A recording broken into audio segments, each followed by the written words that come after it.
Sahabat Hukum Kesehatan, saya Rama dan saya akan menjadi pembawa acara Bincang Podcast Hukum Kesehatan yang dipelopori oleh keluarga mahasiswa Magister Hukum Kesehatan Universitas Gadjah Mada, Yogyakarta.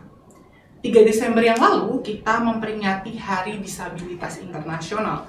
Kebanyakan orang dengan disabilitas sebenarnya menjalani hidup yang sama selayaknya manusia pada umumnya dan menghadapi dilema-dilema kehidupan yang sama. Mereka pergi ke sekolah, mereka hidup dalam suatu komunitas, lantas kemudian menemukan tambatan hati atau jatuh cinta, memiliki sexual relationship, menikah, dan kemudian bagi perempuan mengalami kehamilan, melahirkan, dan juga membesarkan anak. Namun, hal-hal yang biasa kita alami ternyata di satu sisi mereka harus mengeluarkan effort lebih untuk mengatasi hambatan personal yang bertemu dengan hambatan lingkungan. Terutama dalam interaksi sosial, mereka masih dianggap sebagai beban, objek, dan mendapatkan perlakuan diskriminasi. Ditambah juga dengan konstruksi sosial yang ada membuat mereka mengalami persepsi undervalue terhadap penyandang disabilitas yang membuat dua dikotomi besar antara normal dan abnormal. Hari ini kita akan membawa topik ini mengkerucut pada hak reproduksi dari perempuan penyandang disabilitas. Hal ini dikarenakan selain mayoritas penyandang disabilitas di usia 15 hingga 59 tahun adalah perempuan, dan juga estimasi dari UN Women bilang bahwa 1 dari 5 perempuan adalah penyandang disabilitas, hak reproduksi nyatanya masih tabu dibicarakan di masyarakat kita. Tentunya bagi penyandang disabilitas ini akan menjadi tanda tanya besar. Kemudian hak reproduksi ini akan kita bawa dengan membahas terkait dengan akses mereka terhadap informasi pelayanan kesehatan, kerentanan terhadap penyakit menular seksual, family planning, kehamilan yang tidak direncanakan, postpartum depression, yang kemudian angka harapan hidup yang rendah, juga kemudian kekerasan dalam rumah tangga, juga kekerasan seksual. Nah, kemudian kita juga akan nanti membahas terkait dengan berbagai macam praktik sterilisasi yang kemudian dilegalkan bahkan di beberapa negara. Saya tidak sendiri, ada 2 narasumber yang sudah hadir di sini. Yang pertama ada Ibu Rimawati, Dr. Rimawati SHM-Hum. Beliau adalah Kepala Prodi Magister Hukum Kesehatan Fakultas Hukum Universitas Gadjah Mada, Yogyakarta. Kemudian beliau ini kelahiran Padang. Saya sebutin lagi, 29 September, Libra, penyuka coklat, koleksi parfumnya banyak ya. Dan kemudian di samping saya ada Ibu Nurosada SHMH dari pendiri Sabda Yogyakarta. Beliau ini dari 2005 telah melakukan advokasi terhadap hak-hak penyandang disabilitas, terutama juga penyandang disabilitas anak dan perempuan ya Bu. Dari 2005 tuh saya baru usia 4 tahun itu cukup ini ya Bu ya, cukup panjang ya sebenarnya. Pengalamannya sudah banyak gitu. Dari berbagai macam juga Sabda kerjasama dengan berbagai macam instansi kan Ibu sekarang. Ya, lumayan panjang. 10 tahun ya. Suka dukanya Bu? Wah, luar biasa. Oke, kita akan berbicara langsung saja masuk ke pertanyaan pertama. Mungkin kita akan ke Bu Nurul dulu terkait dengan berangkat dari membahas disabilitas pada umumnya terlebih dahulu. Apa sih Bu miskonsepsi yang kemudian selama ini banyak muncul di masyarakat, dan kemudian pengertian-pengertian dari disabilitas yang ternyata semakin lama tuh semakin berkembang dan semakin banyak, dan akhirnya memicu kebingungan-kebingungan di dalam masyarakat. Mana sih yang dianggap sebagai disabilitas, lalu spektrumnya itu seperti apa, kemudian jenis-jenisnya kan banyak nih Bu. Bagaimana kita memperlakukan mereka sesuai dengan jenis dan ragam spektrumnya? Saya yang pertama kayak gitu dulu, semoga dijawab. Oke, pertanyaannya sedikit tapi nanti jawabannya Iya, panjang sekali. Ya, kalau bicara mengenai disabilitas itu sebetulnya penyandang disabilitas atau kita dulu sering kenal gitu ya. Kalau dulu kita sebut sebagai penyandang cacat. Kemudian ada istilah-istilah istilah mereka misalnya tunanetra, tunarungwijara, tunagrahita, tunadaksa. Tapi bukan ikan tuna, tapi tetap itu adalah bagian dari dulu disebut sebagai tuna yang berarti dia tidak mempunyai.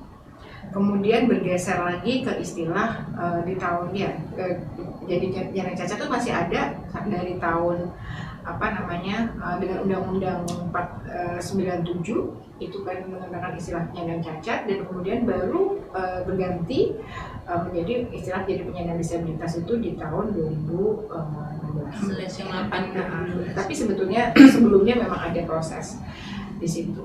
Nah, sebelum menjadi menjadi istilah disabilitas, penyandang disabilitas itu ada istilah kita kenal sebagai istilah difabel atau different of ability. Jadi bahwa semua orang yang dulu itu kita anggap itu kan orang cacat. Orang cacat itu berarti kan orang yang tidak berguna, orang yang tidak sama dengan orang yang lain, orang yang sudah rusak gitu ya.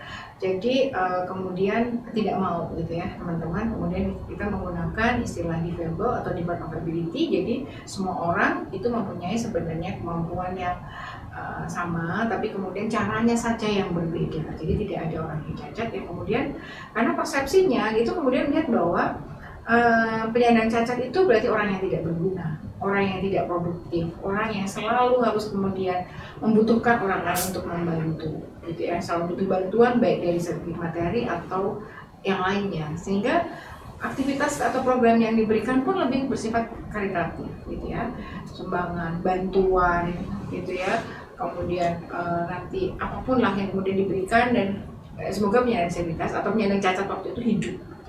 Nah kemudian itu bergeser kepada tadi istilah difabel atau different of ability itu yang basicnya adalah human rights sebenarnya. Jadi semua orang itu sebenarnya sama, hanya cara kita yang berbeda untuk melakukan sesuatu. Berjalan baik menggunakan tongkat, menggunakan dua kaki atau menggunakan dua tangan sama-sama berjalan.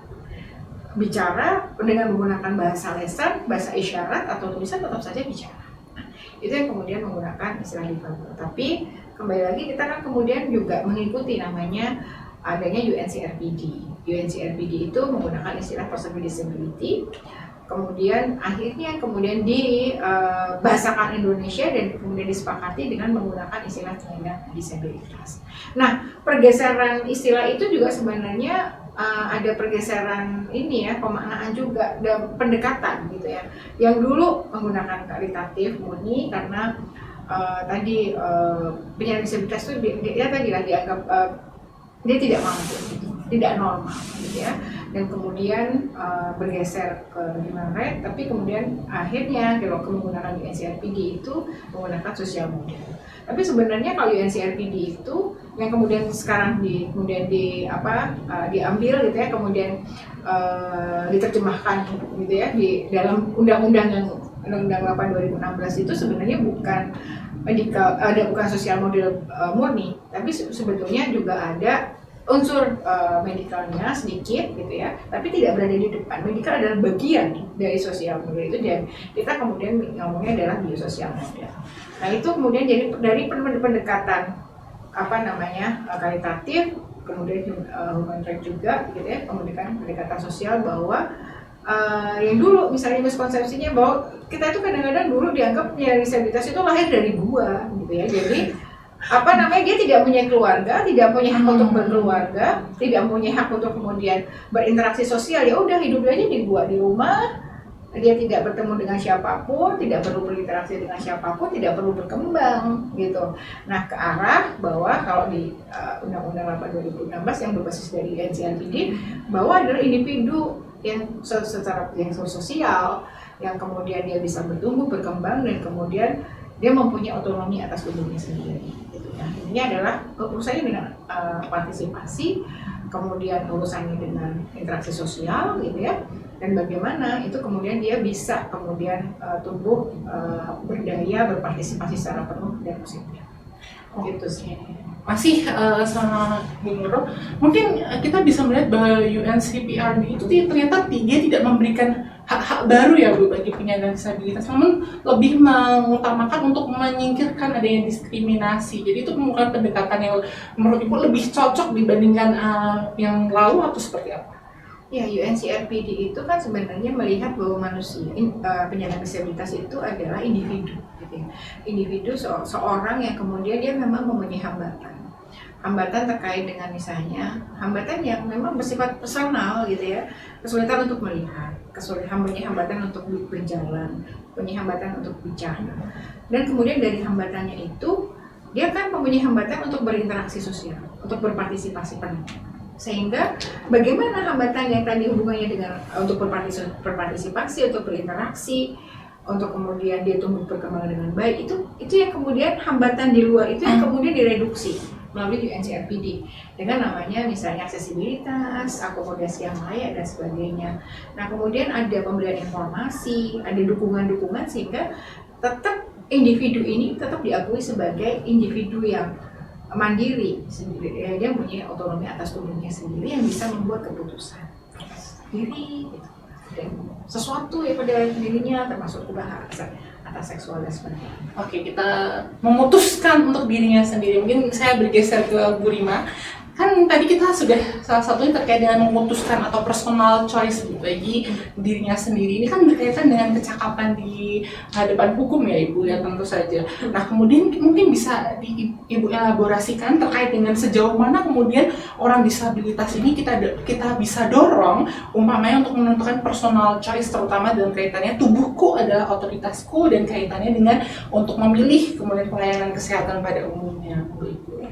Baik Mas Rahma. Jadi kalau kita lihat tadi untuk hak kesehatan sendiri di sini memang sudah mengadopsi non diskriminasi. Artinya di dalam pemilihan hak kesehatan itu bagi siapapun, apakah dia tadi kondisi masyarakat atau orang tadi itu dia normal ataupun dengan status penyandang disabilitas, itu adalah hak yang sama untuk memutuskan terhadap intervensi terhadap diri sendiri.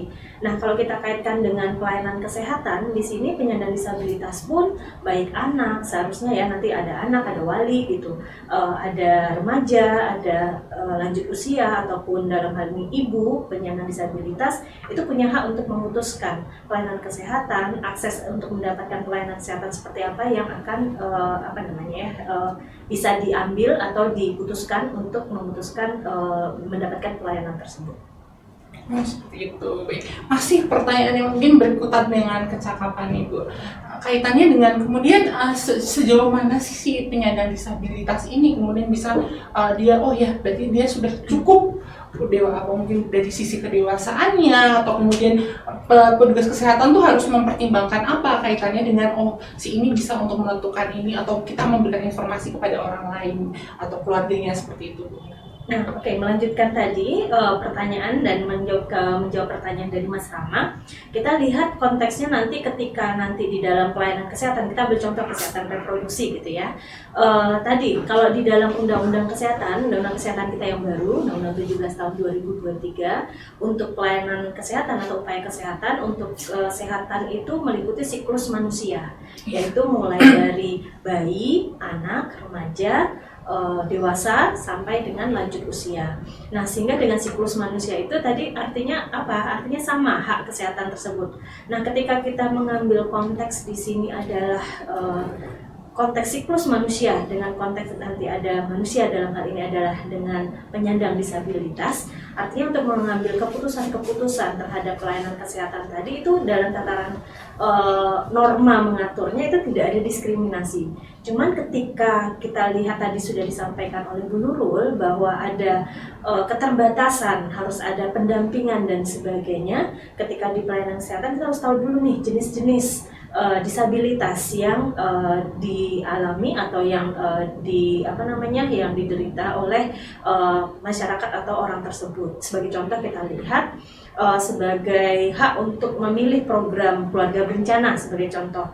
Ini akan berbeda untuk penyandang disabilitas yang sudah menikah, dia menentukan hak untuk menggunakan alat kontrasepsi sebagai contoh, itu akan berbeda penyandang disabilitas yang keterbatasan fisik dengan keterbatasan mental dan sebagainya, karena jenis-jenisnya nanti Bu Nurul bisa cerita nih berbeda macam-macam. Jadi itu yang nanti akan kita lihat dalam tataran praktis itu banyak hambatan mungkin dan kendala ini yang tidak bisa dipukul rata sama. Yang dipukul rata sama adalah hak mereka untuk memutuskan, mengintervensi dan sebagainya. Karena kalau di Undang-Undang Pelayanan Kesehatan tadi untuk pelayanan kesehatan terutama kesehatan reproduksi itu ada kaitannya mulai dari kesehatan ibu dan bayi, mulai dari masa sebelum persalinan, masa kehamilan gitu ya, mulai sebelum kehamilan, mulai ke masa kehamilan, lalu pasca persalinan, setelah pasca persalinan pun atau nifas kita istilahkan di program maternal itu, lalu sampai masuk ke masa konteksnya pemilihan program keluarga berencana dan sebagainya, sampai dilanjut usia. Itu kesehatan reproduksi itu mempengaruhi siklus atau durasi tersebut. Itu pelayanannya masing-masing segmen berbeda. Mungkin itu dari saya. Mungkin juga kaitannya dengan seorang disabilitas, penyandang disabilitas ini kan tidak bisa dipukul dengan satu kurva normal yang sama ya. Mereka mempunyai spektrum masing-masing, dan bahkan untuk penyandang disabilitas yang sama, tunarungu, mereka punya tingkat keparahannya masing-masing, dan juga ditakutkannya nanti ada unmet needs. Kalau kita bicara di dalam bahasa sih seperti itu ya Bu ya. Oke, kita akan lanjut ke pertanyaan selanjutnya Ibu, untuk Bu Nurul. Kenapa sih Bu penting untuk menyoal terkait hak reproduksi bagi penyandang disabilitas, terutama penyandang disabilitas perempuan ya? Kemudian bagaimana impact-nya di pengalaman disabilitas ini terhadap kaitannya dengan SRH bagi perempuan? Ya, ini juga saya akan menjawab Mas Rama ya.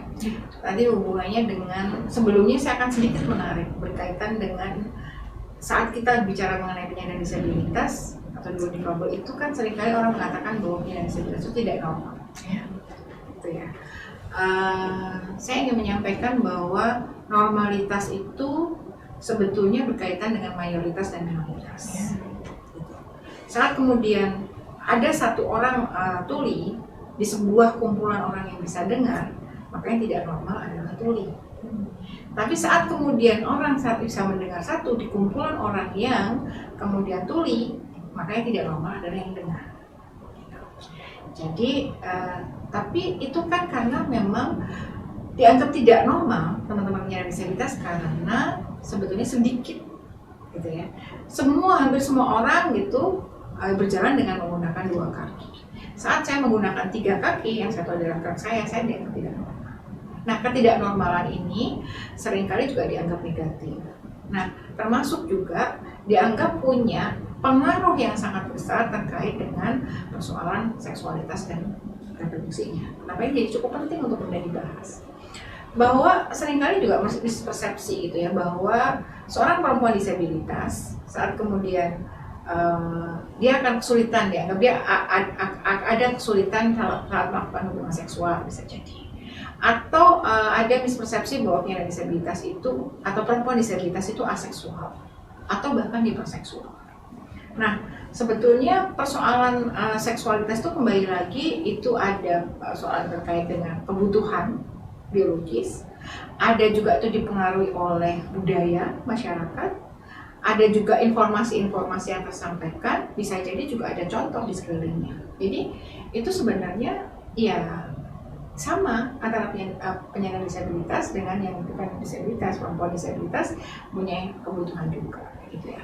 Tapi seringkali karena kondisi fisiknya yang dianggap tidak sama, maka dianggap tidak normal. Dan itu satu. Tadi misalnya aseksual, ya sudahlah tidak usah menikah, toh kamu juga tidak akan tertarik, kamu juga tidak melakukan hubungan seksual seumur hidup juga nggak apa-apa, misalnya. Sehingga padahal sebetulnya bukan karena itu, tapi karena misalnya orang tua tidak mau ada beban lagi kalau misalnya dia menikah dan punya anak. Untuk mengasuh anaknya dianggap tidak, karena dianggap tadi persepsinya bahwa dia tidak bisa gitu mengasuh anaknya sendiri. Yang kedua misalnya hiperseksual. Nah, hiperseksual itu biasanya kemudian dihubungkan dengan teman-teman dengan disabilitas intelektual dan disabilitas mental. Kenapa? Gitu. Bisa jadi karena teman-teman ini sebenarnya kalau bicara mengenai seksualitas, kebutuhannya itu kan sama. Tapi bagaimana kontrolingnya, gitu. Dimana kemudian pada saat-saat tertentu karena kontrolingnya biasanya kan normal. Nah, karena mungkin teman-teman ini ada yang pada saat tertentu, jangka waktu tertentu itu relapse atau kambuh, sehingga situasi dia kehilangan katakanlah batasan norma itu, karena memang dengan kondisi yang tidak sadar, atau karena ada hambatan intelektualnya yang seringkali dia tidak paham gitu. Nah, itu yang kemudian seringkali oh ini berarti hiperseksual, padahal sebenarnya ini mereka sedang berusaha memenuhi kebutuhannya, tapi kemudian dianggap tidak sesuai dengan norma pada masyarakat pada umumnya, karena sebetulnya ada hambatan itu. Nah, Yang lain, persepsi yang lain, teman-teman penyandang disabilitas itu, perempuan disabilitas seringkali memang dipaksa untuk menekan, gitu ya, menekan naluri atau hasrat seksualnya itu karena urusannya dengan organ reproduksinya. Karena saat kemudian dia melakukan hubungan seksual, dianggap kalau dia kemudian akan hamil dan melahirkan, maka anaknya adalah disabilitas. Itu juga ada mitos itu, ada perspektif itu dari masyarakat, yang itu menurut saya salah, gitu ya. Karena penyandang disabilitas yang perempuan disabilitas yang kemudian melahirkan anak disabilitas itu mungkin bisa jadi 1:100 atau 1:1000, dan itu pun bisa jadi dipengaruhi oleh proses layanan kesehatan yang nggak pas, dia tidak dapat layanan kesehatan, dia nggak dapat gizi, dia nggak dapat informasi, dia malah mendapatkan kekerasan saat kemudian mengalami kehamilan. Banyak yang kemudian menjadi faktor sehingga dia melahirkan anak disabilitas. Nyatanya saya seorang perempuan disabilitas, tapi saya di polio gitu ya, saya bukan genetik disabilitasnya, saya punya 3 anak dan 3 anak saya bukan disabilitas. Dan rata-rata teman-teman saya juga seperti itu. Jadi ada itu yang kemudian akhirnya kita sampaikan bahwa itu penting untuk dipahami sehingga dan kemudian disampaikan ke banyak orang sehingga tidak lagi ada judgement gitu ya kepada perempuan-perempuan disabilitas, dan mereka mendapat ketidakadilan karena persepsi yang salah gitu ya, bahwa itu sangat menstigma bahwa perempuan disabilitas saat kemudian akan punya anak pasti anaknya dengan disabilitas. Itu membuat banyak teman-teman disabilitas yang kemudian tidak berani menikah, tapi kemudian dia punya kebutuhan, tapi akhirnya menjadi korban dari para predator. Oke, cukup menarik ya Bu. Tadi juga Ibu menyinggung terkait dengan praktik-praktik sterilisasi ya Bu, mungkin karena kalau kita lihat di dalam mungkin di luar negeri itu masih beberapa negara yang mungkin tidak serta-merta mungkin masyarakatnya yang masih menganggap bahwa disabilitas itu harus disterilisasi. Bahkan dulu di daerah Australia itu kan juga ada yang membuat panti-panti khusus untuk biar penyandang disabilitas kemudian hanya masuk ke situ dan dipisahkan, disegregasi dari masyarakat normal pada umumnya. Kalau Ibu memandang praktik-praktik sterilisasi bagi disabilitas, terutama ini kaitannya kalau yang masih kemudian banyak secara tidak langsung terjadi adalah penyandang disabilitas intelektual, itu seperti apa Ibu? Ya, tadi karena jadi kan memang itu aja balik lagi ke persepsi, pemahaman yang salah gitu ya.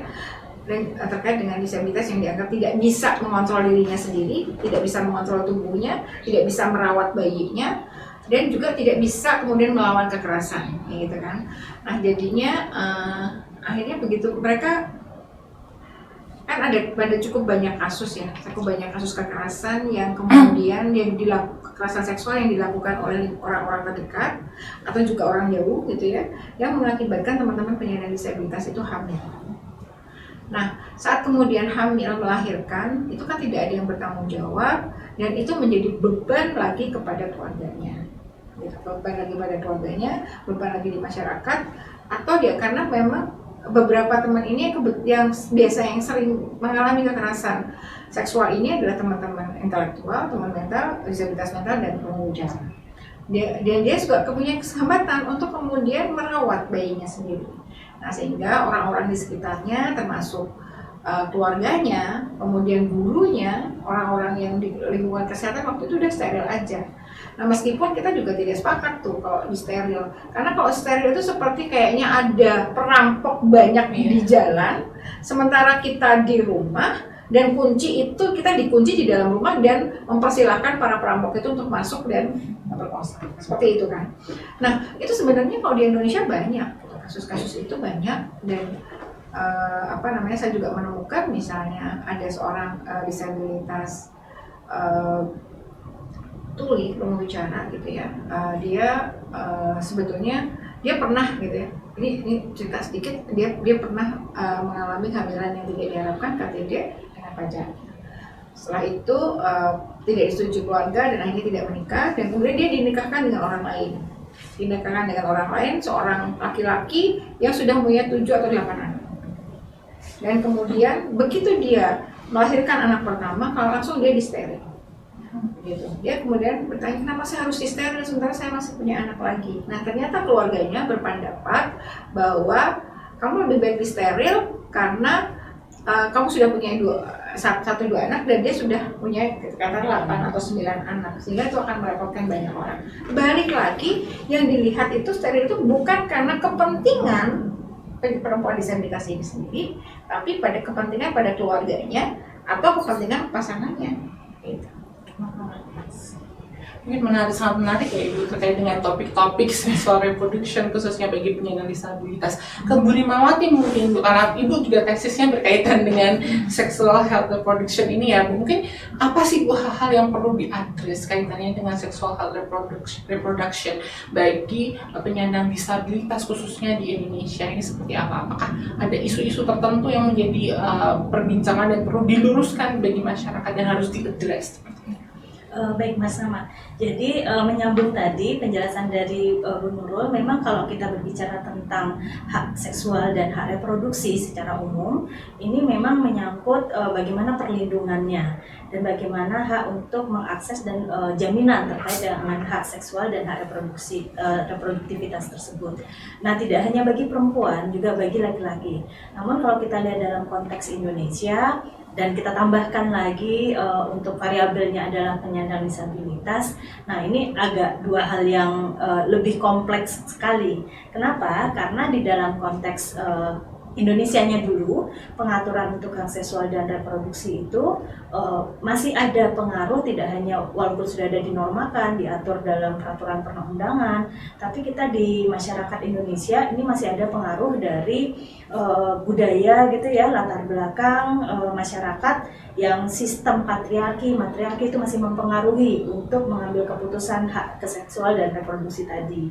Nah, sebagai contoh tadi yang disampaikan oleh Bu Nurul itu benar di masyarakat, karena kita tidak melihat dalam konteks si perempuannya atau pasiennya di sini, tapi adalah bagi kerabat, keluarga, aib, malu dan sebagainya. Itu yang lebih melekat stigma tadi ya kepada masyarakat.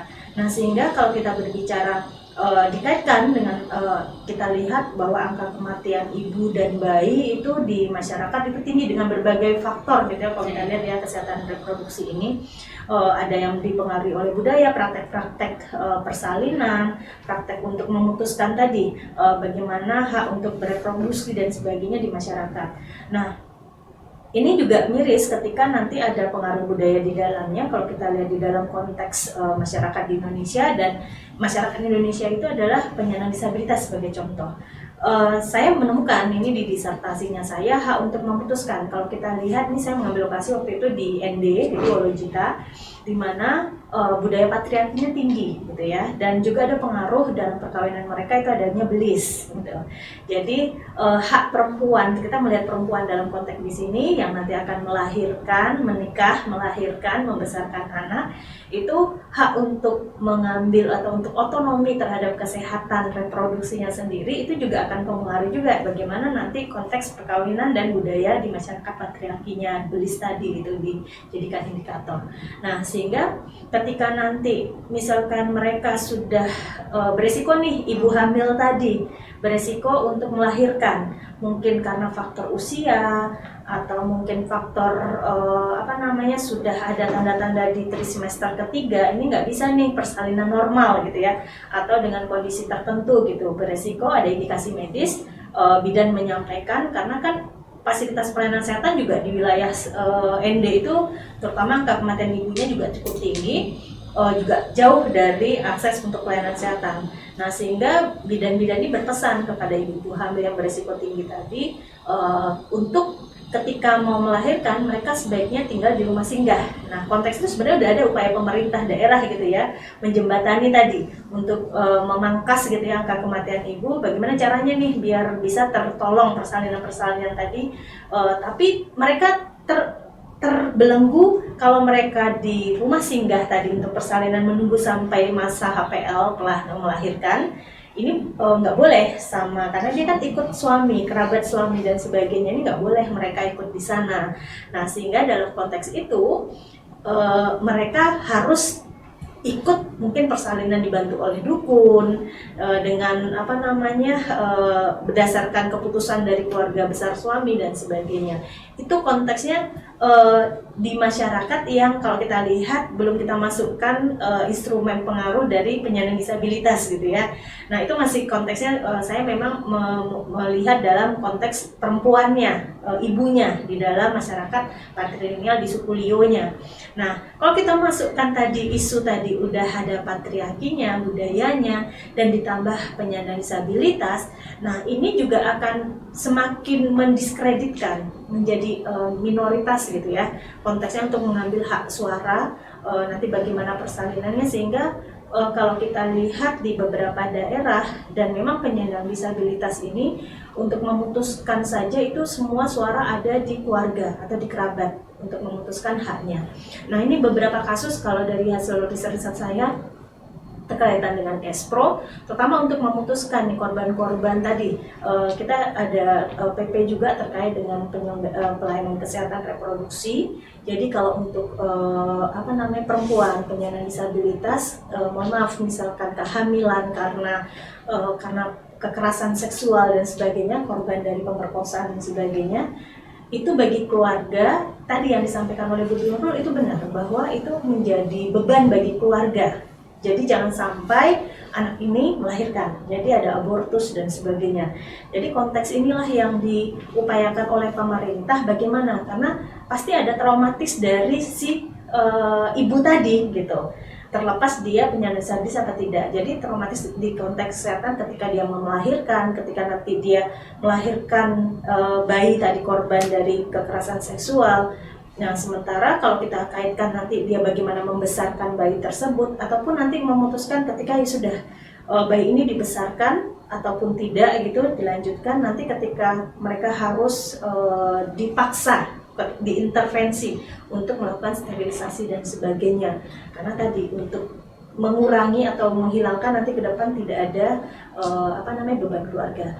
Nah, sehingga dari konteks ini melihat dari tataran praktis mungkin masih banyak nanti kita bisa eksplor dari Bu Nurul, praktek-praktek itu masih ada dan kasus-kasus itu isu-isu hukum itu masih banyak beririsan yang terjadi. Sementara norma hukum kalau kita lihat ini sedang digodok RPT untuk aturan untuk bagaimana kesehatan reproduksi terutama dengan disabilitas juga dilihat di sana.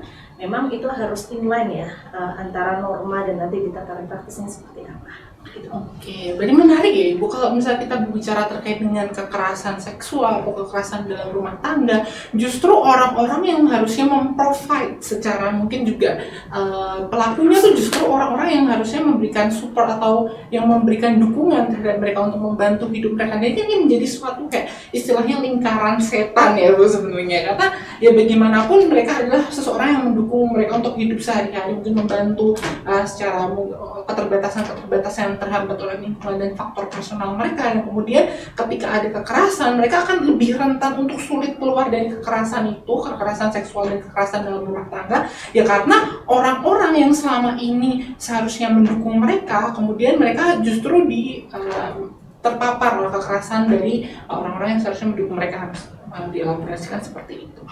Menarik Ibu, tadi cukup perbincangannya banyak sekali terkait dengan pelayanan kesehatannya, ternyata sebelum hamil, masa hamil dan persalinan dan juga masa nifas ini kan juga satu jangka panjang yang butuh tidak hanya ibu sendiri ya Bu, sama lanjut usia Mas, karena menopause kan juga akan mengikuti juga, karena untuk penyandang disabilitas tertentu menopause itu kan berbeda-beda konteksnya kalau kita lihat. Jadi makanya di dalam Undang-Undang Kesehatan ini dia memfokuskan kepada siklus manusia.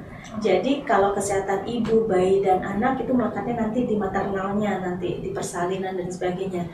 Tapi kesehatan reproduksi tadi itu juga akan inline juga nanti di lanjut usia seperti apa ketika nanti penyandang disabilitas konteksnya nanti memasuki usia-usia lanjut usia atau dalam konteks di sini menopause gitu ya bagi perempuan, itu dampaknya itu seperti apa. Kalau mungkin remaja, anak-anak mungkin dia akan diajarkan ya nanti ketika mereka menstruasi pertama itu keterbatasan gerak atau apa untuk membersihkan atau mengetahui terkait dengan apa kesehatan reproduksinya, itu memang konteksnya kompleks ya kalau kita lihat di dalam hukum kesehatannya sendiri. Nah, mungkin itu yang harus dielaborasi kalau kita lihat. RPP-nya banyak itu ya Bu ya? Iya, 1000. 1000 pasal itu Nanti jadi kita menyangkut banyak hal. undang-undangnya omnibus, RPP-nya juga omnibus gitu. Jadi inline, seperti kata Bu Rima, inline. Jadi nggak nyari-nyari dulu undang-undangnya apa, PP-nya apa gitu. PP 1000 berapa gitu kan, nggak lagi PP 45 gitu, pasal 45. Oke Bu, baik. Tadi kita sudah berbicara tentang kaitannya dengan masa-masa persalinan, dan sekarang saya akan bertanya dulu Bu terkait dengan family planning.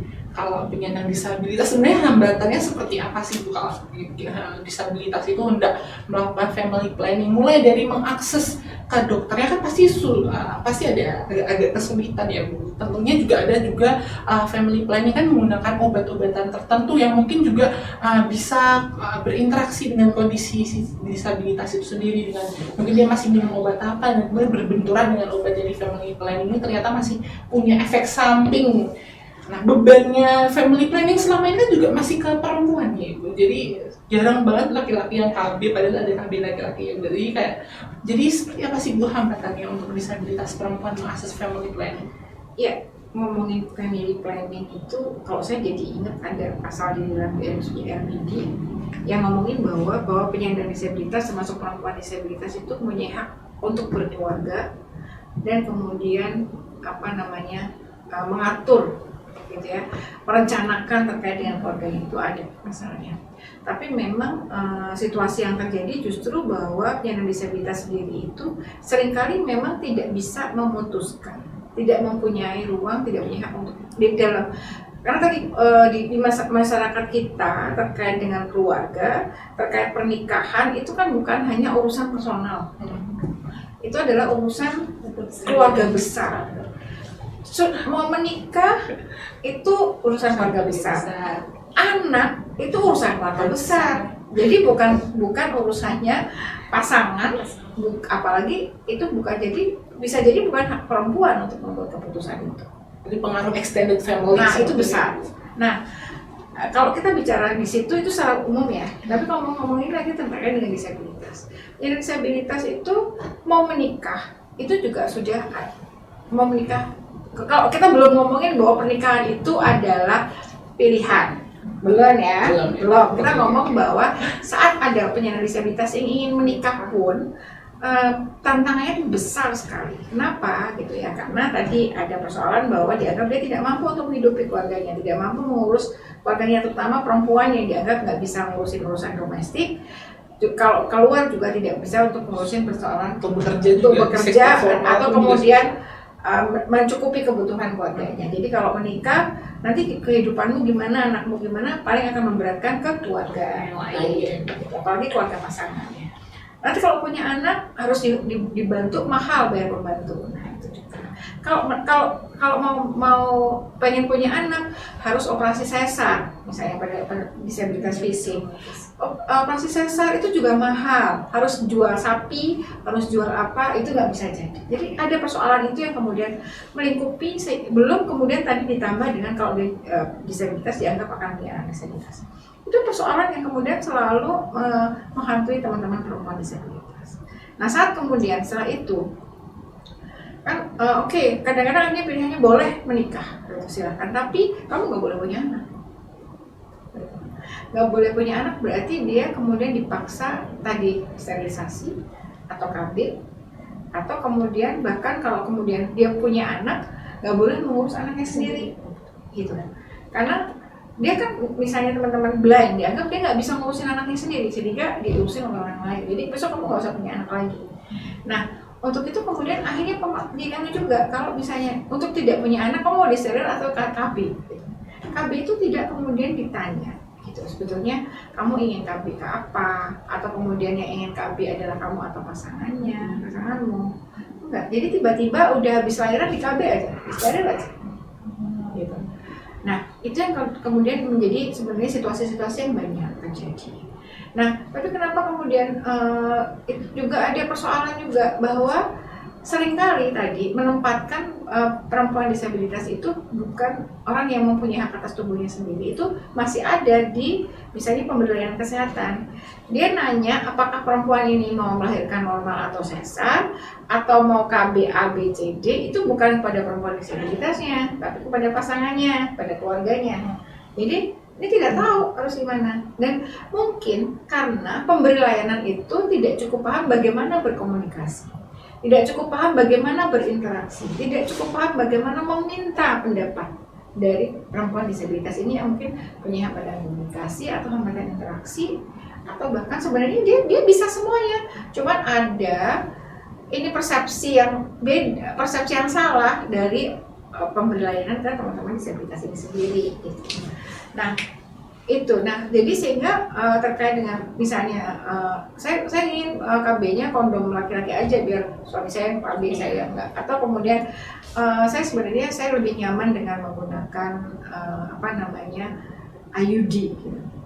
Tapi kalau memang itu tidak disetujui, tidak disepakati oleh suami, atau kemudian memang mereka itu akhirnya kan memang harus terpaksa harus perempuan. Nah, perempuan disabilitas itu sendiri yang kemudian mengalah untuk kemudian tidak lagi punya anak, atau kemudian meminimalisir gitu ya. Jadi tidak lagi punya anak atau kemudian cukup sekian. Dan kenapa kemudian tidak melawan? Gitu kan? Kenapa kemudian dia aku bisa kok, aku mau milik gitu. Ya karena bisa jadi situasinya adalah adanya tekanan kepada dia, kepada perempuan disabilitas itu, saat kemudian dia mencoba untuk berkomunikasi, mencoba berkomunikasi, kan cara komunikasinya bisa jadi beda-beda. Orang yang kemudian dia dianggap dia setara dengan pasangannya, setara dengan keluarganya, berkomunikasinya lebih enak. Tapi kalau dia tidak pernah diajak komunikasi, mungkin cara komunikasinya tidak pas gitu. Nah, kemudian muncullah ancaman. Nah, salah satu ancaman yang muncul misalnya, kalau kamu tidak mau, kamu akan melahirkan lagi, saya ceraikan atau saya kembalikan ke orang tua. Nah, ini takut kan? Perempuan disabilitas itu dia mengalami ancaman, mengalami kekerasan, tapi kemudian takut untuk kemudian lepas, takut untuk keluar. Kenapa? Karena begitu sudah dulu waktu dia mau menikah, itu keluarganya sudah, alhamdulillah kamu sudah keluar, jadi kamu tidak jadi beban lagi di keluargamu. Alhamdulillah, bahkan diperkosa aja bilang alhamdulillah ada yang mau. Jadi itu situasi-situasi yang terjadi, sehingga teman-teman disabilitas perempuan disabilitas kenapa kemudian tidak berani untuk keluar dari situasi itu, tidak kemudian berani memutuskan terkait dengan family planning-nya, terkait dengan KB dan sebagainya, karena itu sebetulnya kan urusannya dengan ketubuhannya sendiri. Tapi pada perempuan disabilitas tertanam rasa bahwa tubuhnya itu bukan miliknya, karena selama ini selalu diatur bahwa kamu tuh nggak baik pakai baju merah, kamu harusnya pakai baju hijau, kamu nggak boleh sekolah di sini karena kamu harus sekolah di SLB. Itu tuh dari kecil dan dibedakan gitu. Jadi itu tertanam sampai kemudian dewasa. Dan kemudian memang sekarang sebetulnya sudah cukup banyak sih perempuan disabilitas yang karena memang sekarang juga ada organisasinya, kemudian mereka sudah banyak bergaul, itu sudah mulai bergerak untuk kemudian mereka memiliki mau bersuara dan membuat keputusan. Oke. Tadi sebenarnya untuk KB dan family planning ini ternyata tuh sangat kompleks sebenarnya, apa yang harus dipertimbangkan untuk yang terpenting dari pembahasan tadi ya, ternyata ya yang terbaik untuk si penyandang disabilitasnya ya Bu, intinya. Ada sesuatu yang tadi saya sampaikan, bahwa informasi terkait dengan KB, family planning, itu tidak sampai ke teman-teman perempuan disabilitas. Jadi informasinya tidak aksesibel. Cara menyampaikannya, medianya juga belum tentu bisa dipahami oleh teman-teman. Oh, ini ada gambarnya, ini ada tulisannya, banyak ada leafletnya. Oh, tulisannya panjang gitu, dan kemudian sama difabelnya nggak sekolah. Iya, sudah nggak sampai kan informasi. Kadang-kadang pula untuk juru bicaranya sangat kecil di bagian bawah dan saya pun jadi kayak oh ini gimana cara melihatnya ya, Iya, kemudian makanya seperti itu ya. Mereka bahkan nggak ngerti itu apa bedanya kondom sama IUD, episode dan apa nggak tahu kan. Ya pada akhirnya karena mereka tidak tahu ya terserah sama dokternya, terserah sama keluarganya. Saat kemudian mereka komplain misalnya nggak cocok dengan KB-nya gitu, alatnya misalnya saya sakit begini-begini, itu tubuhmu aja yang salah, yang orang lain nggak apa-apa, baik-baik aja. Jadi yang saya yang salah, saya yang salah. Mereka tidak bisa menyalahkan orang lain karena saya yang salah seperti itu ya Bu ya. Yang lain baik-baik aja, kamu aja itu nggak cocok gitu kan. Pada akhirnya kembali lagi saya yang salah. Iya, Gitu. Pasti itu juga akan memberi tekanan psikologis dari penyandang disabilitas ya Bu pada akhirnya ya. Karena kenapa jangan-jangan memang saya yang salah gitu. Karena tubuh saya nggak normal ya, gitu kan ya, membuat itu seperti itu. Jadi memang sesuatu yang kompleks dan butuh banyak stakeholder sebenarnya ya Bu untuk kemudian memprovide kebutuhan dari penyandang disabilitas ini. Tadi Bu Rima juga sempat menyinggung terkait kebijakan pelayanan kesehatan yang berdasarkan siklus hidup Ibu. Kalau kita berbicara kesehatan reproduksi untuk di masa-masa anak-anak mungkin untuk anak-anak penyandang disabilitas tadi Bu Rima mention terkait dengan mungkin kesehatan reproduksi, kebersihan seksual itu seperti apa sih Bu kemudian kalau untuk penyandang disabilitas? Apakah kemudian kebijakannya sudah ada yang mengadvokasi terkait dengan hal itu dan kemudian bagaimana implementasinya? Karena selama ini kadang-kadang memang kebijakan itu selalu kita dasarkan pada model yang utopis yang baik persamaan hak, keadilan untuk semuanya dan pada akhirnya ya di masyarakat kan tidak semuanya kemudian terimplementasi pada apa yang dicita-citakan dengan apa yang semestinya terjadi kan ya itu sangat berbeda ya Bu. Bagaimana Ibu kalau ya, jadi kalau kita lihat ya Mas ya, jadi kalau untuk kebijakan pemerintah memang memfokuskan ke yang undang-undang kesehatan kita yang baru itu memfokuskan kepada siklus manusia. Nah kalau kita kaitkan dengan kesehatan reproduksi tadi berdasarkan siklus manusia, mulai dari anak, remaja sampai dewasa, nanti dewasa berarti kan ada pernikahan gitu ya, berarti untuk mulai masa sebelum kehamilan dan sebagainya. Nah yang untuk anak-anak ini kalau kita lihat penyandang disabilitas di masa anak-anak untuk kaitannya dengan kesehatan seksual dan reproduksi itu sebenarnya kita harus melihat juga masa anak-anak, masa remaja gitu ya di penyandang disabilitas. Berarti kan itu ada konteks pemahaman kepada pihak keluarga ataupun lingkungan sekitar. Jadi ada tanggung jawab di sini nih bagi keluarga, masyarakat gitu ya. Atau mungkin ada kader-kader kesehatan juga yang kaitannya di sana untuk mensosialisasikan bagaimana kesehatan reproduksi tadi di usia masa remaja atau masa anak-anak. Nah ini juga harus karena dia menjadi tanggung jawab pemerintah daerah, masyarakat, keluarga gitu ya untuk kesehatan reproduksi dan seksual tadi. Berarti kalau kita lihat bagaimana nih keterlibatan atau peran aktif tadi di dalam kebijakan pemerintah tadi mengimplementasikan di tataran masyarakat. Mungkin di konteksnya sekarang kita banyak melihat tadi ada pemerkosaan gitu, hubungan di luar nikah dan sebagainya, itu konteksnya dalam masyarakat secara umum gitu ya di kesehatan keluarga. Nah, bagaimana yang penyandang disabilitas? Karena konteks yang diri tadi, yang bagi anak-anak penyandang disabilitas perempuan tadi, masa menstruasi gitu ya, itu kan usianya beda-beda. Mungkin ada keterbatasan misalkan fisik untuk membersihkan diri tadi ya, untuk menggunakan menstrual cup atau istilah apa yang bisa tampon segala macam. Ini kan sebenarnya konteksnya keluarga, tadi disampaikan oleh Bu Nurul benar. Mereka keterbatasan informasi, keterbatasan wawasan untuk istilah-istilah bagaimana menggunakan, mungkin keterbatasan akses juga untuk mendapatkan tadi pengetahuan tersebut. Nah, kalau saya melihat ini ada tanggung jawab juga tidak hanya dari dinas kesehatan, mungkin dari dinas-dinas kementerian lembaga lain, mungkin karena tanggung jawabnya kan jejaring gitu ya, pemerintah daerah, kementerian, institusi dan sebagainya. Itu juga harus mulai care untuk mensosialisasikan atau mengadvokasikan juga ini untuk kelompok-kelompok tertentu tadi, memberikan informasi untuk kesehatan remaja, kaitannya tadi keterbatasan. Kita mau sosialisasi, mau advokasi untuk kelompok masyarakat yang mana nih keterbatasannya, fisik atau penyandang disabilitas kelompok-kelompok tertentu untuk cash pro-nya. Karena tadi mungkin istilah untuk kesehatan reproduksi mulai dari sebelum anak-anak itu kan lebih ke menstruasi gitu, lalu masa subur gitu ya, karena kan nanti legalnya dengan menikah gitu ya, ada apa namanya perkawinan, masa kehamilan. Tapi sebelum itu mereka harus tahu tuh bagaimana konteks mereka mengetahui diri mereka, jangan sampai nanti mereka tidak tahu istilah yang sebelum masa itu atau konteks tertentu. Nah ini yang mungkin kita harus bersama-sama konteksnya untuk membuat, mengimplementasikan, menggandeng gitu ya instansi tertentu, kelembagaan kementerian atau mungkin dinas pendidikan dan sebagainya.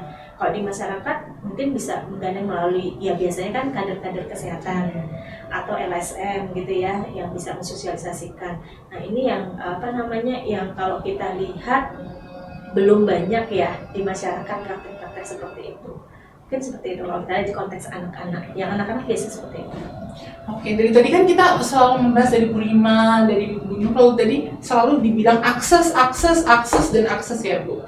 Lalu akses yang seperti apa sebenarnya yang diharapkan dari penyandang disabilitas, terutama untuk mengakses kesehatan reproduksi Bu Nurul? Akses yang seperti apa nih Bu? Kalau teman-teman disabilitas sendiri sebenarnya kebutuhan pertamanya yaitu sebelum kita bicara mengenai layanan, kita pasti akan kebutuhannya adalah akses atas informasi. Informasi berkaitan dengan ketubuhannya, gitu ya. Kemudian berkaitan dengan organ reproduksi, kesehatan reproduksi dan bagaimana merawat organ reproduksinya.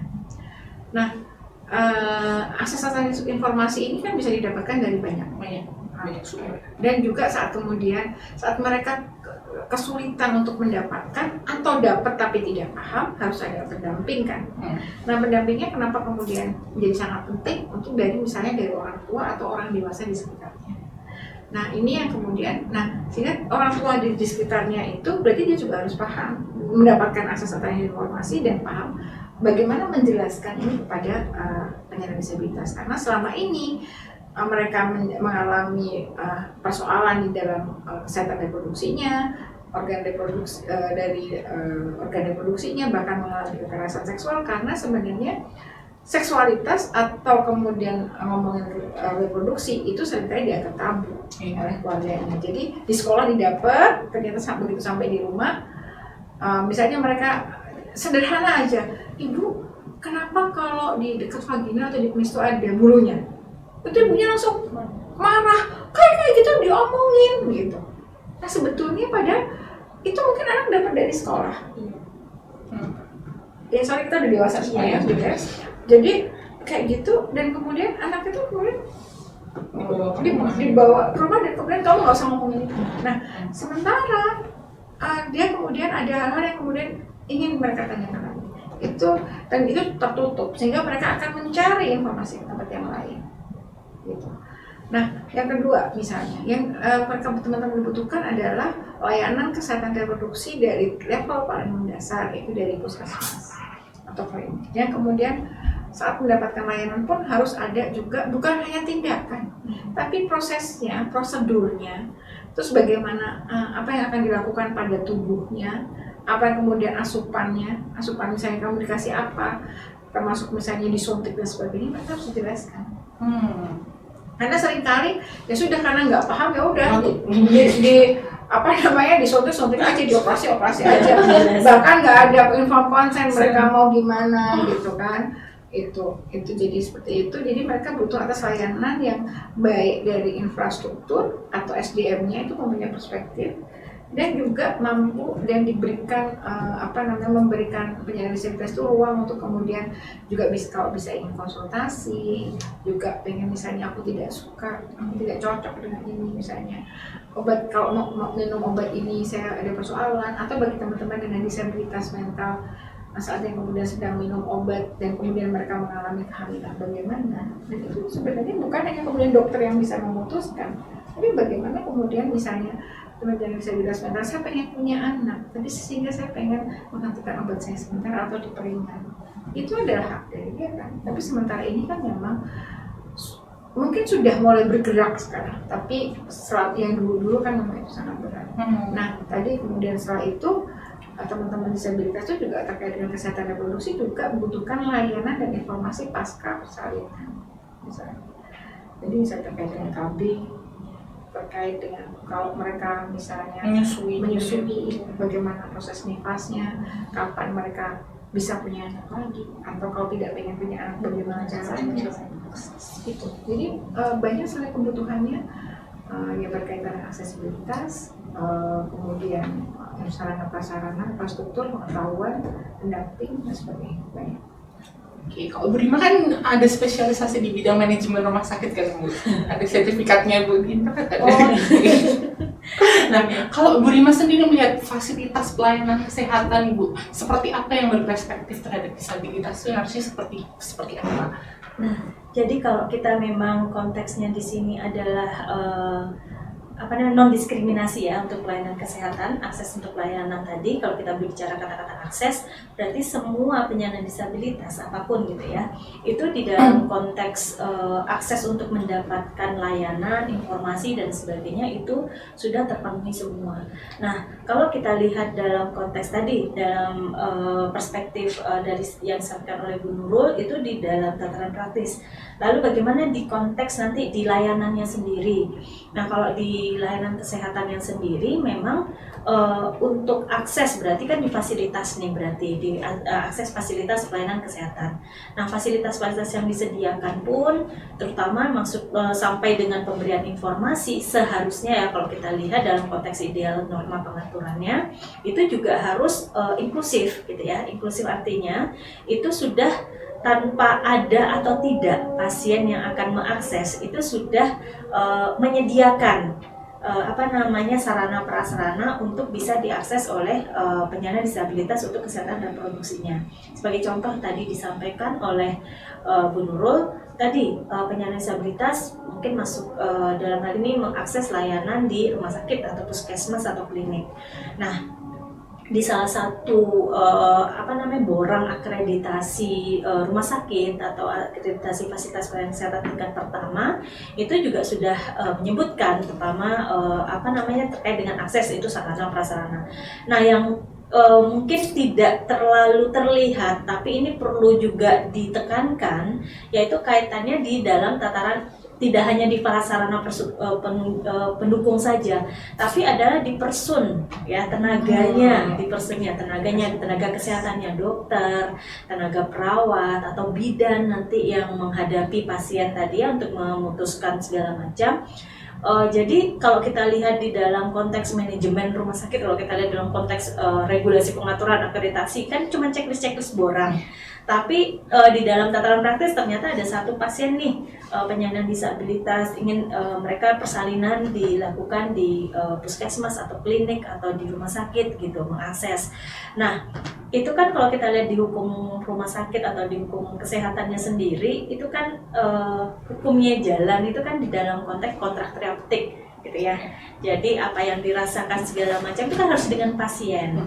Kecuali tadi disampaikan mungkin ada keterbatasan untuk bahasa isyarat mungkin yang nggak dikuasai oleh dokter atau tenaga kesehatan. Tapi sepanjang tadi pasien tadi bisa bicara, bisa ngomong gitu ya, bisa komunikasi, ya itu bisa dilakukan. Jadi ini mungkin pemahamannya lebih kepada tenaga person tadi ya, tenaga kesehatan. Kalau memang ada layanan inklusif terkait tadi untuk akses segala macam itu juga diinlinekan. Nah, ini yang perlu digaungkan, perlu ditekankan terus. Karena di dalam prakteknya kalau kita lihat ini kan jadi antara kebijakan gitu ya, pengaturan gitu, terus di dalam tataran praktis mengakses ini ada gap nih di tengah-tengah gitu ya, nggak jalan. Nah, sehingga kalau kita lihat di sini ini gimana caranya? Ya nanti kalaupun itu jadi bagian dari evaluasi, monitoring dan sebagainya, ya itu harus disampaikan untuk SDM kesehatannya mungkin harus ada modul atau dalam konteks ini pembimbingan atau pelatihan terkait dengan bagaimana nanti mengkomunikasikan untuk layanan inklusif tersebut untuk kesehatan reproduksi atau kesehatan tertentu dan sebagainya. Nah ini yang nanti harus ada bersama gitu ya, tidak hanya di kesehatan saja tapi mungkin di kementerian atau institusi lainnya. Gitu. Oke, cukup menarik ya Bu. Tadi yang penting itu pertama akses, yang kedua adalah kolaborasi dari berbagai macam stakeholder, yang ketiga adalah kita harus memperhatikan kepentingan disabilitas sesuai dengan spektrumnya, sesuai dengan kebutuhannya. Nah, kok sekarang saya mau bertanya sama Bu Nurul nih Bu, apakah ada strategi atau tips bagi yang digunakan untuk perempuan dengan disabilitas untuk mengadvokasi hak-hak terkait dengan kesehatan reproduksi tadi, dan juga mungkin bisa disenggol-senggol Bu terkait dengan program-programnya Sabda ini seperti apa gitu untuk yang mendukung hak-hak terkait dengan reproduksi penyandang disabilitas, terutama perempuan ya Bu. Iya. Kalau yang sepengetahuan saya ya berkaitan dengan bagaimana advokasi yang bisa dilakukan oleh teman-teman perempuan disabilitas, langkah pertamanya adalah sebetulnya memahami tubuhnya sendiri. Memahami bahwa tubuh itu memang hak dia untuk kemudian bagaimana kemudian dikelola untuk menjaga kesehatannya, dan tidak boleh orang lain yang melakukan kekerasan atau mengintervensi atas tubuhnya. Mengenali diri tubuh, mengenali organ reproduksi, mengenali bagaimana proses dan sebagainya. Nah dari situ kemudian akan melakukan advokasi untuk layanan yang informasi yang apa yang dibutuhkan, apa yang sebetulnya sesuai gitu ya, kebutuhannya seperti apa. Misalnya kalau dia menstruasi dan menstruasinya itu banyak sekali, kemudian dia sakit, bukan kemudian dimaklumi atau kemudian dianggap karena dia disabilitas jadi seperti itu, atau kemudian bisa jadi ada pertanda sakit apa dan sebagainya, sementara informasi kan nggak dapat. Nah itu yang kemudian dia perjuangkan, bagaimana strategi memperjuangkan adanya informasi yang bisa mencapai, menjangkau dan dijangkau. Nah setelah itu kemudian memang ada proses advokasi untuk pembiayaan kesehatan reproduksi.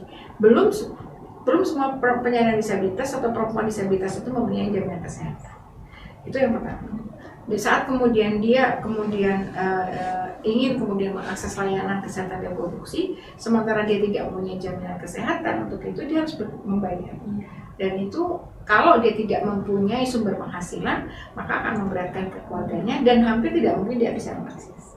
Itu jadi terkait dengan bagaimana pembiayaan itu bisa di-cover oleh negara, atau dia bisa membayar, atau biayanya terjangkau.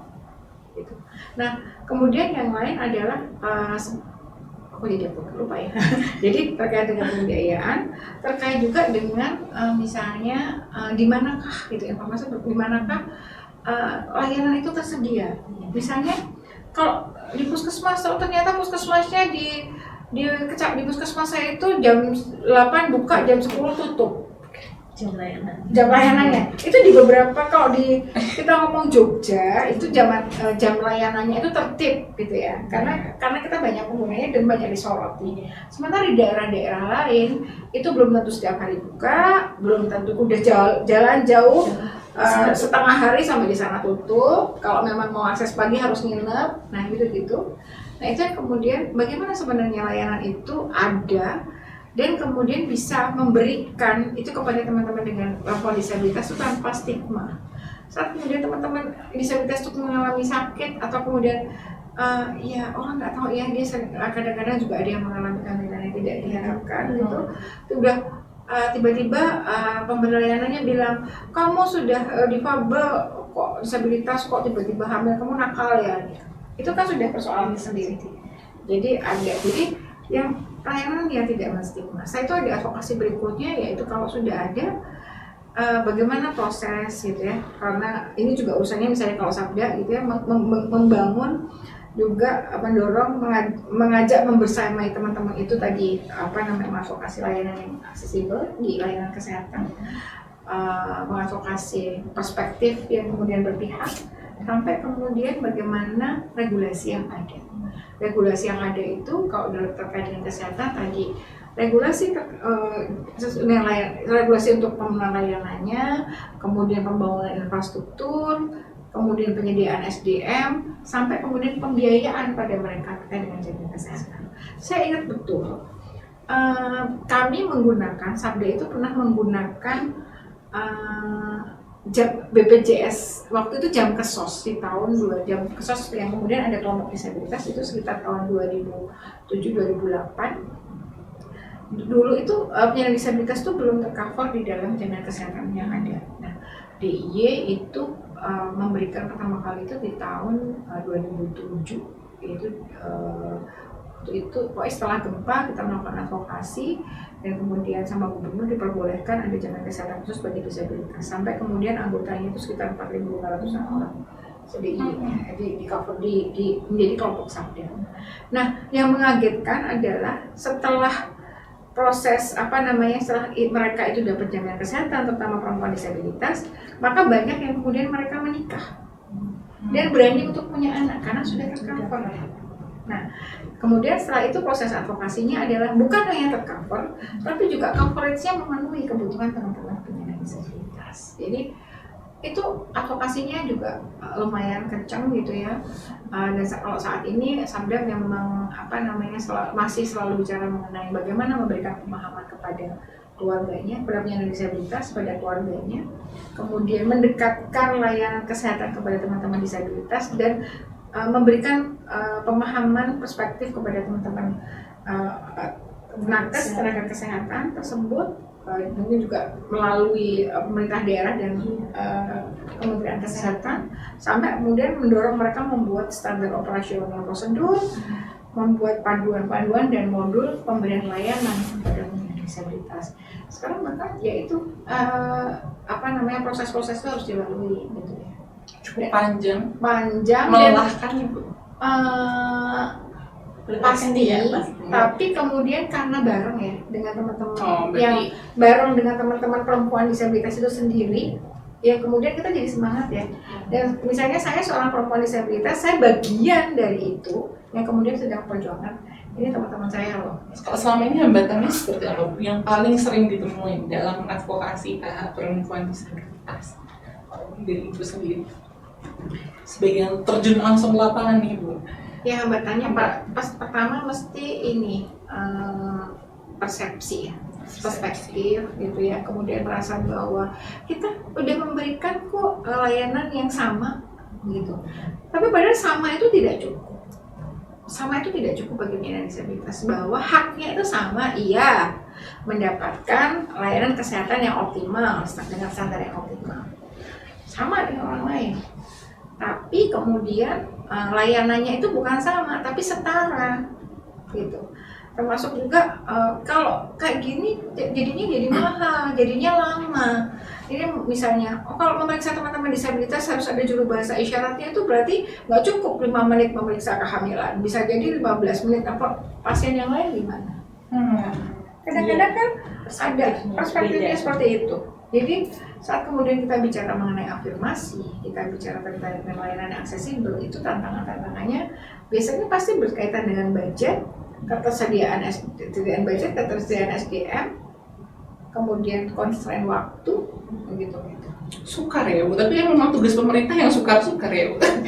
Ya seperti apa? Mereka sadar ya, kalau gini kan kita bicaranya bahwa mereka kan pemerintah itu yang punya, katakanlah pengelola negara. Yang punya negara itu rakyat ya. Yang kita serahkan kepada pemerintah untuk mengelola. Nah, bagaimana cara memenuhi kebutuhan dari masing-masing yang berbeda ini sesuai dengan kebutuhannya, itu yang mikir. Nah, kadang-kadang tugas pemerintah ya untuk mikir.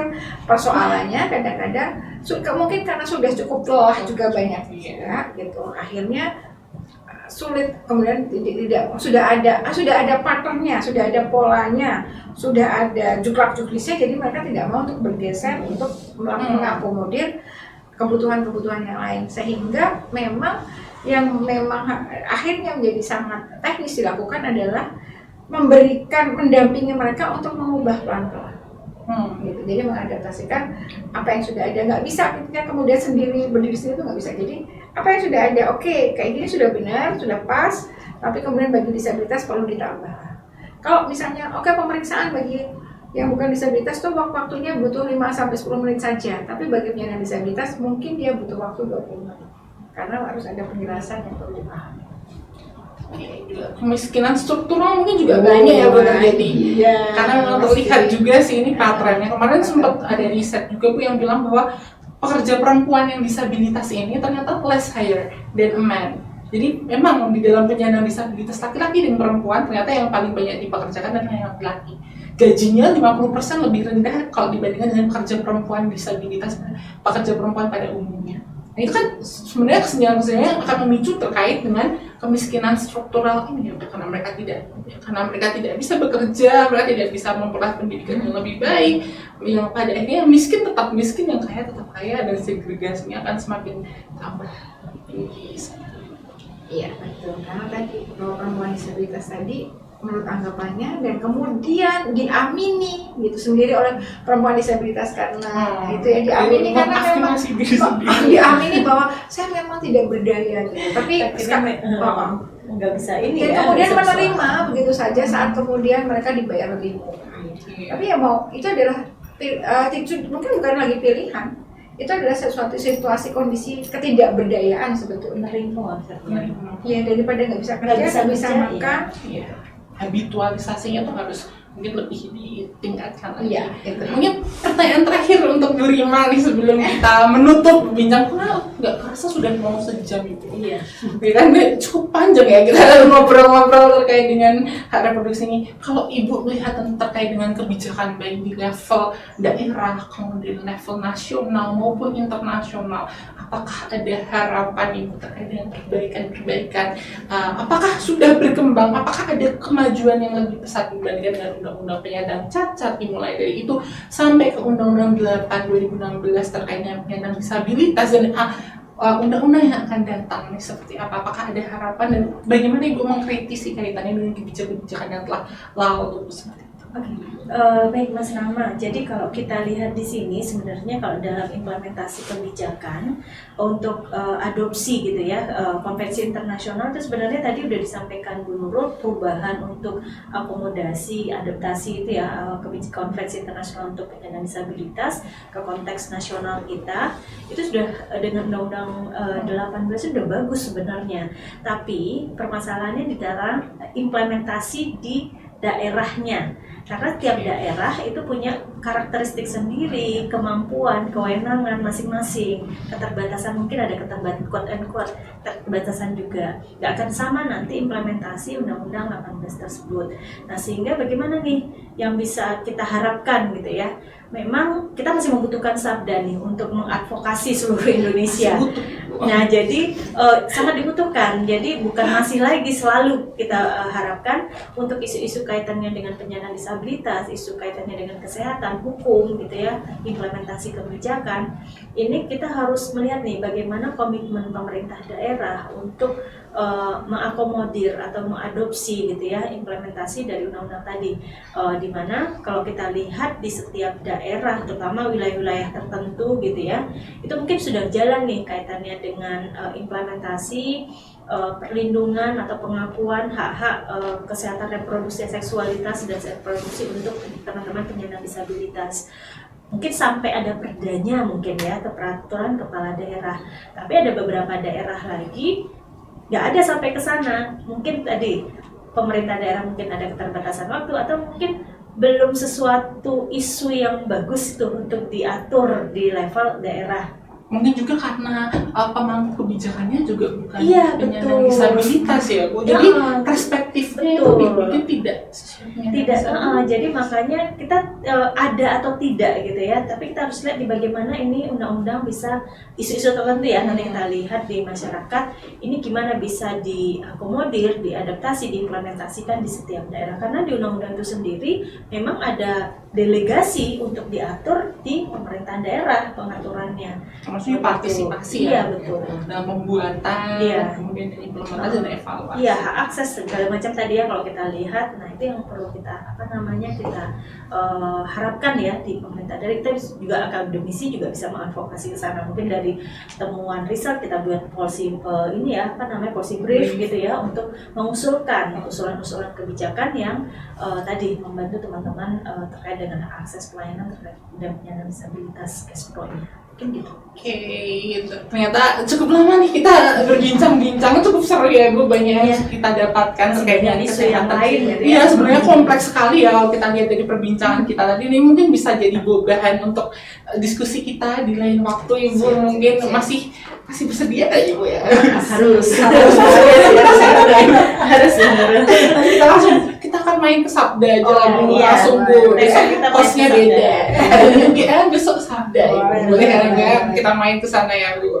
Oke teman-teman semua, Sobat Hukas, tadi kita sudah berbincang terkait dengan reproduksi bagi penyandang disabilitas bersama Ibu Nurul Sada dan Ibu Rimawati. Untuk teman-teman yang di rumah, terima kasih telah menyimak dan juga nantikan juga podcast-podcast kita yang akan datang. Saya Rahma Gumi Pratama dan mewakili dari Ibu Rimawati dan Ibu Nurul, kita pamit undur diri. Terima kasih teman-teman, sampai bertemu di podcast yang selanjutnya. Sampai Terima jumpa. kasih. Terima kasih Bu Nurul. Terima kasih. Sangat akrab ya, boleh nih. Terima kasih Rama. Makasih. Sudah Bu, kita jadi artisnya sudah selesai. Mari kita berfoto. Oh, iya. Nah, ini Ayo sini.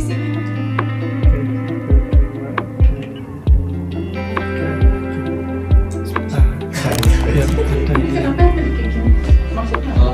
Oh, halo. Tapi di sini Ibu. Oh salah Oh ya. iya, kalau Bu kayak gini. C. C itu Bu. Cinta.